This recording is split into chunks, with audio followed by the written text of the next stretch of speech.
Kim Jong-un is the dictator of North Korea and rules with an iron fist. He does not let the public see his weaknesses. Even though he had leg problems and possible gout, the public saw a hero who climbed this 9,000-foot mountain in the sub-freezing temperatures. A series of pictures were released to the public of his adventure. These pictures showed him looking happy and surrounded by his military. This portrays that even with his physical pain, he appears to be strong and support his people and those who work for him. This parade, among others, shows Kim Jong-un's absolute and royal power over North Korea. As depicted, there are thousands of people in the audience and in the stands supporting and cheering for Kim Jong-un. In the parade, everyone is looking up to Kim Jong-un, both literally and figuratively. He stands high above the actual parade, which shows his clear power and control over his people. Figuratively, looking up to Kim Jong-un represents his successfulness as a leader in the eyes of the people. Furthermore, this parade shows the amount of wealth that Kim Jong-un has. The fact that a parade of this magnitude was put on specifically for him speaks measure to the kind of leader he is. Also, Kim Jong-un is able to rally his people through his charismatic spirit and fear. This is why he serves as a prime example of a modern-day Machiavellian leader. He strikes an effective balance between fear and love to lead his people, which is very important in his reign.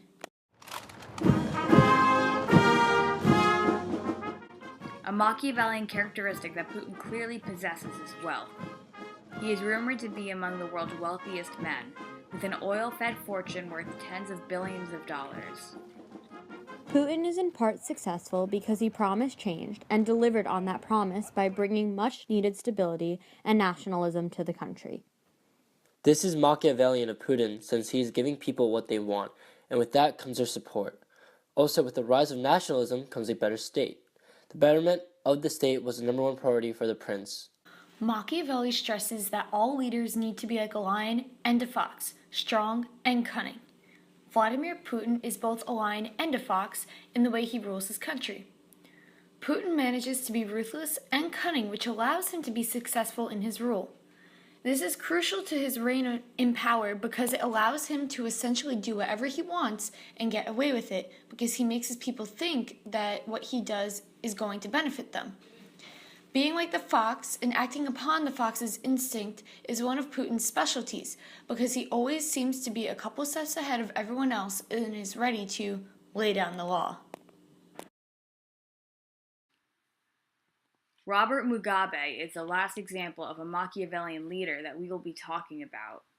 Mugabe is the dictator of Zimbabwe. He often talks about freedom and unification between his people. Mugabe can be quoted saying, "Stability might not be everything, but without stability, everything is nothing." Robert Mugabe's age starkly contrasts the average lifespan of his people. He is currently 92 years old, while the life expectancy of the average person in Zimbabwe is 58 years old.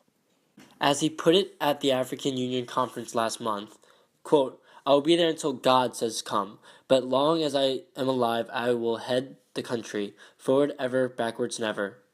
Mugabe is a conflicting figure because he speaks about how he is leading his country forward. However, he is truly sending it into the ground.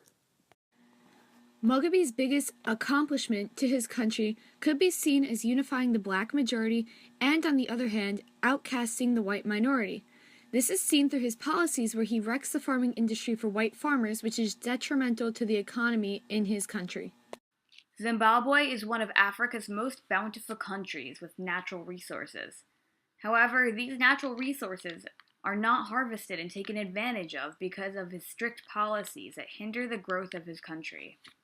Because of all of this, in the mid-2000s, at the height of the economic dislocation and one of the worst episodes of hyperinflation ever experienced, life expectancy dropped to 43, among the lowest in the world.